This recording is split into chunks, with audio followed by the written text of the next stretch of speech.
In this video we're going to be looking at structural isomerism, which is exhibited by many organic molecules.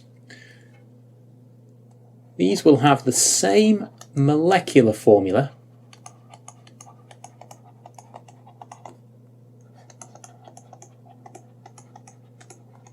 but a different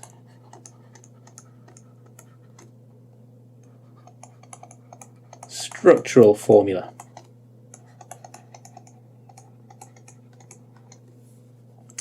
Let's take an example. Let's take the molecule with a molecular formula of C4H8. So here the molecular formula tells us the number of each atom that is present in the molecule. So here this would be 4 carbons and 8 hydrogens. Now I can draw a structural formula for a molecule that has 4 carbons and 8 hydrogens in. And I could draw that here showing all of the bonds that hold those atoms together. So 4 carbons, I'll just arrange those in a straight chain, and then we connect in the 8 hydrogens, so of course each carbon is making 4 bonds in total. And there we are, that would be our structural formula shown there in the form of a display formula. I could, if I want, just show the the sequence of atoms that are joined together. So C3, got a CH2 that then occurs twice, and then another CH3. So that would also be a satisfactory way of showing the structural formula of this molecule, which would be, of course, butane. However, I could form another molecule with the same number of carbons and hydrogens but a different structure. And I could do that simply by branching the carbon chain. So instead of having all 4 carbons in a row, and put 3 of them in a line, and then have a branching carbon, a methyl group, in there. And as you will see, the molecular formula is exactly the same, but this molecule is different to this one. It's got a different structure. Its structural formula, as we can see there, is different. And we will name this one as methyl propane. But both methyl propane and butane, although they have different structures, they have the same molecular formula. They would be examples of structural isomerism. And the particular type of structural isomerism we can see here, we could refer to as chain isomerism. All we've done is branched the chain. We can have the straight chain molecule, or we can have the branched chain molecule. Same molecular formula. These are chain isomers, which are an example of structural isomerism. Let's take an example of another molecule. This time, let's have, for example, propanol. Again, I can draw out the structure of this molecule. How many carbons have we got here? Well, we've got 3 carbons. We've got 8 hydrogens. And we've got an oxygen. That would be its molecular formula here. We can see with 3 carbons, 8 hydrogens and an oxygen. And this would be an example of propan-1-ol. Let's write that down. Propan-1-ol is the name of that molecule. What we could actually do here is form a different structure by simply changing the position of the OH group. And again, by doing that, we would form a different structure. You can see that here in the display formula. We can see that the structure is different. Where before we had the alkyl group on the N carbon, on the first carbon, we've now got it on the second carbon. This is a different molecule. It's propan-2-ol, but it's got the same molecular formula, so it is an isomer. This time, instead of branching the carbon chain, we've changed the position of the functional group. So we would call this, again, an example of structural isomerism. Instead of being a chain isomer, we could call this a positional isomer. Yeah? So we can have structural isomerism by either branching the carbon chain or by simply changing the position of a functional group, if there is a functional group in the molecule. There is a third type of structural isomerism which we can have a look at by using an example of an aldehyde.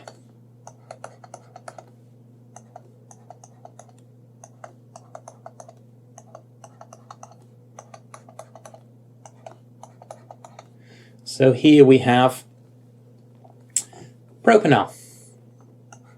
You remember naming the aldehydes, they end Al. Propanal, 3 carbons. The carbon double bond to an oxygen at the end of a molecule is an aldehyde, which ends Al. If I change the position of the functional group this time, and I move it onto this middle carbon,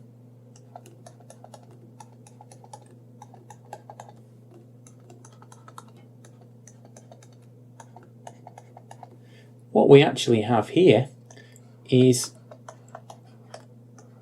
propanone. We've actually effectively changed the functional group. Instead of it being an aldehyde, it's now a ketone. So this would be functional group isomerism.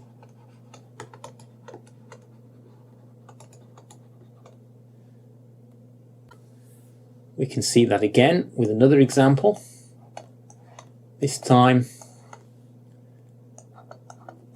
let's take propanoic acid, carboxylic acid.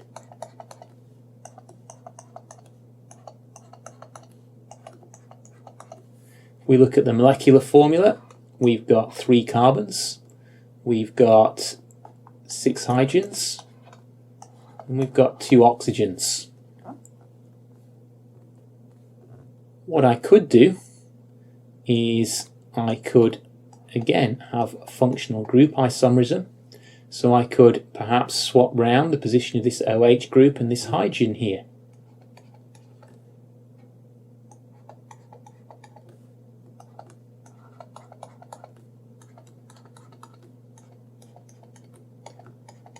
Now if we count up the number of carbons, hydrogens and oxygens, we can see that it's actually the same as it was before.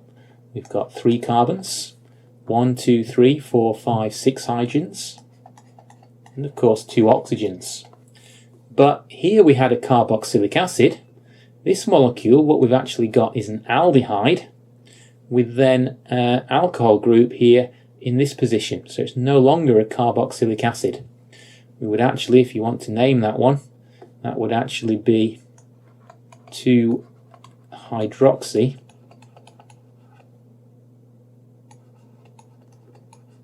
propanal.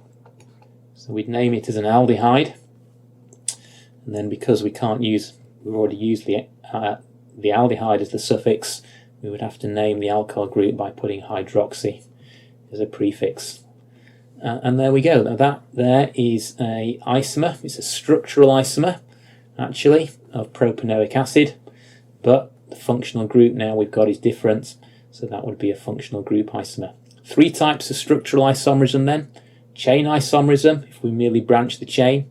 If we just change the position of the functional group, it would be a positional isomer.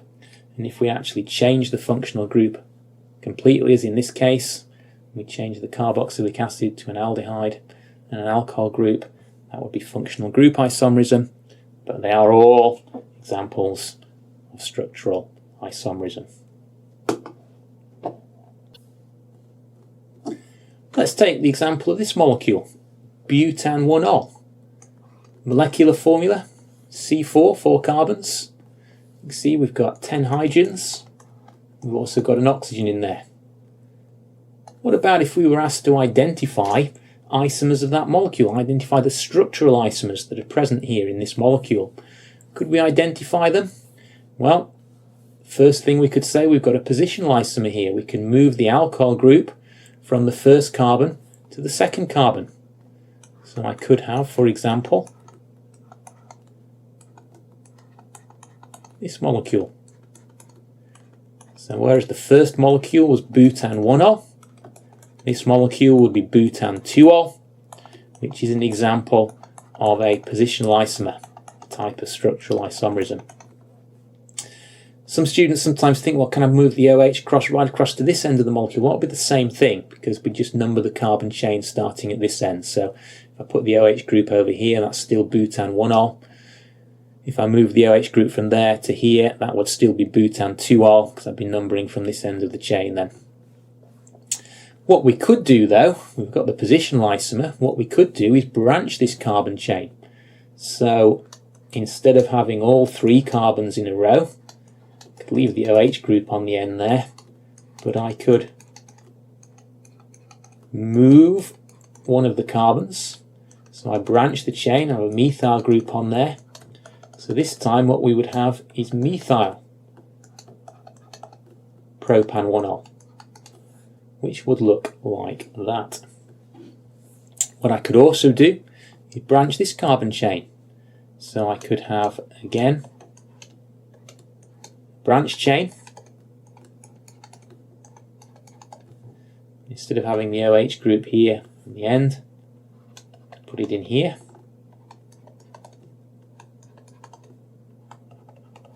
Which would be methyl propan 2-ol. So we've got examples here of 3 different structural isomers of this original molecule. We've got the positional isomer, and then also we've got the branching, the chain isomers that are also visible. So you can see some of these molecules can have a number of different isomers present. Structural isomers, chain isomers, positional isomers, even sometimes functional group isomers.